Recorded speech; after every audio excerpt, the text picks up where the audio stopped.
Bonjour et bienvenue dans Corps et âme, le podcast entre terre et ciel pour nourrir sa joie de vivre.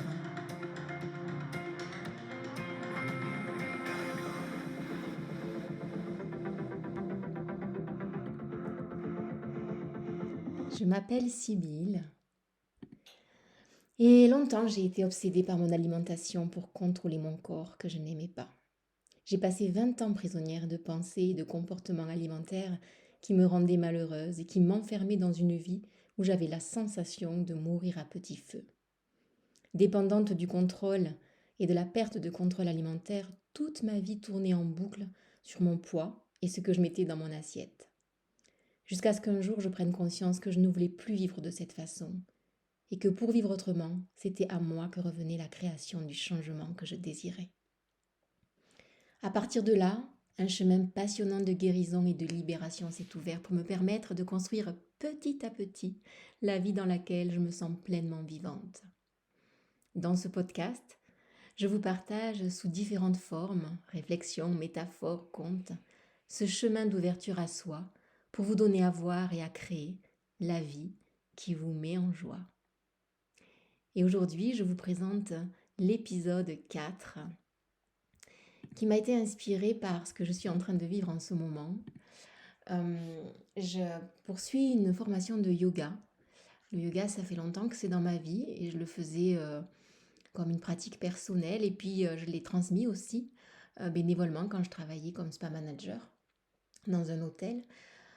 Et je peux voir, en tout cas pour moi, ça a été le yoga un moyen de me reconnecter à mon corps, d'apprivoiser mes émotions, de calmer mon mental et de m'ouvrir à un monde différent.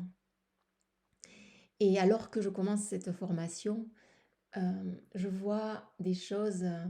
Mon intention par rapport aussi à cette formation, en plus que de donner des cours, de l'intégrer dans mes accompagnements, c'est d'avoir une clarté aussi, de plus clarifier mes idées, mes pensées. Et c'est comme ça que ce que je vais vous livrer aujourd'hui est arrivé.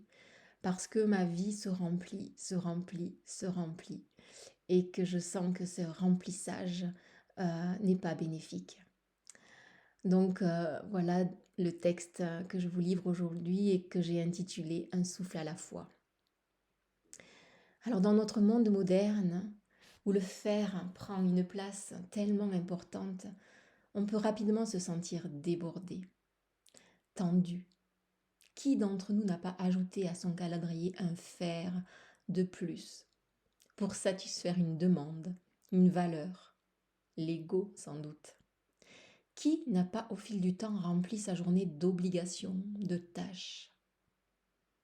Et puis un jour se réveiller, fatigué, empli d'émotions inconfortables, peut-être même des émotions difficiles à reconnaître. Mais il faut tenir, ce il faut, qui nous manipule comme des marionnettes. Avec ce il faut, que se passe-t-il?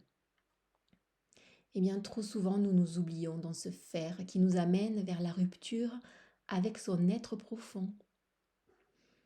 Et quand ça arrive, parfois le corps prend le relais. Il peut même aller jusqu'à la maladie. Et est-ce qu'on l'écoute? Pour certains, certaines, c'est comme un réveil pour revenir à soi et à ses essentiels. Pour d'autres, c'est juste le corps qui faiblit et le temps qui demande à être réparé. Pour les uns et les unes, des ajustements sont nécessaires et certainement prendront place en eux.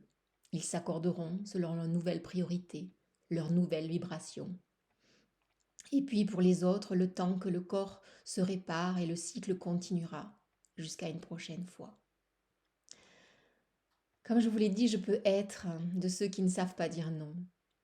Et si je ne suis pas vigilante, je peux me faire vite embarquer dans ce faire si gratifiant pour mon ego. C'est facile d'ajouter un oui pour faire plaisir, pour répondre à une certaine image de soi, pour ne pas décevoir, pour respecter des engagements pris.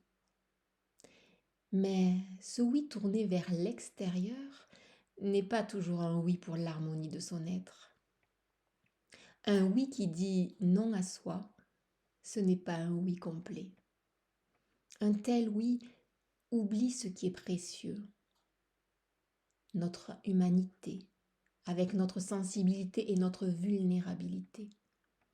Ce oui omet le moment présent, qui seul compte.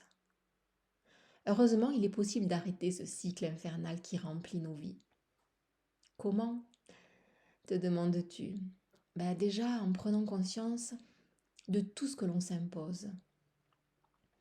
Et puis, avec beaucoup d'amour pour soi, s'ajuster en clarifiant justement ses priorités, en mettant des limites, en s'autorisant des pauses.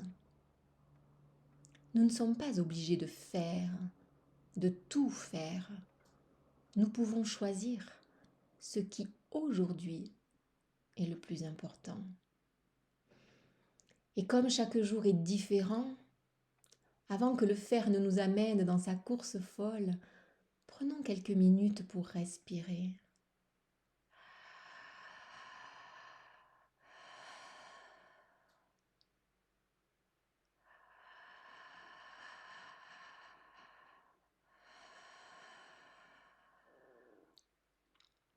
Juste cela peut faire une sacrée différence. Alors inspire et expire encore une fois.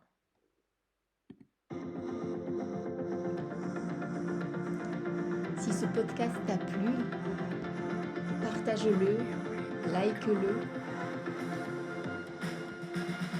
car quand ça procure du bonheur à l'intérieur de soi, tu l'agrandis en le partageant. Et je te dis à bientôt pour un prochain épisode.